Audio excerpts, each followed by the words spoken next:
అదే గంటన్నర టైంలో సెమినార్ జరిగేటప్పుడు ప్రతి స్టూడెంట్తో మేము అంతకుముందు జరిగిన ప్రిపేర్ అయిన టాపిక్ నుంచి ఒక రిటర్న్ టెస్ట్ రాపిస్తాం, తర్వాత ఒక ప్రోగ్రామ్ రాపిస్తాం, ఒక ప్రోగ్రామింగ్ టెస్ట్ జరుగుతుంది.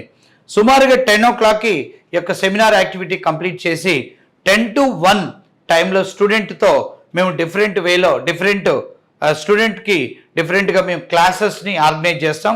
సో తర్వాత 1 to 2 లంచ్ ఉంటుంది.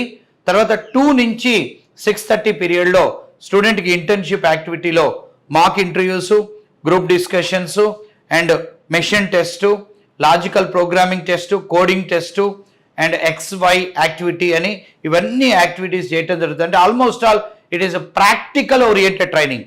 అంటే మేము ఇంటర్న్షిప్ ప్రోగ్రాంలో కాలేజీ లాగా వేరే ఇన్స్టిట్యూట్స్ లాగా అవర్స్ టుగెదర్ మేము క్లాసులు చెప్పడం జరగదు. ఇక్కడ కంప్లీట్గా మేము స్టూడెంట్తో సెల్ఫ్ లెర్నింగ్ యాక్టివిటీని ఇంప్లిమెంట్ చేస్తాం. చాలామంది అడుగుతారు, ఎందుకు సెల్ఫ్ లెర్నింగ్ మీరు గంటలు క్లాసులు చెప్పాలంటే, క్లాసులు చెప్పి సబ్జెక్ట్ నేర్చుకునే విధానం అనేది చాలా ఓల్డ్ ట్రెండ్ ఇది.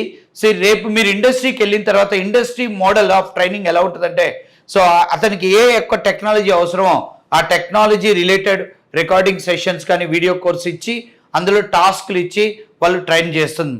అదే మోడల్లో మీ స్టూడెంట్ని వీడియో బేస్డ్ లెర్నింగ్ ఎక్కువ ఉంటుంది మాది. ఒక టాస్క్ ఇస్తాం, ఒక వీడియో ఇస్తాం, ఆ వీడియో బేస్డ్ ద్వారా స్టూడెంట్ సబ్జెక్ట్ నేర్చుకోవాలి. మెయిన్ టాపిక్స్ వరకు నేను లైవ్ క్లాసు చెప్పడం జరుగుతుంది.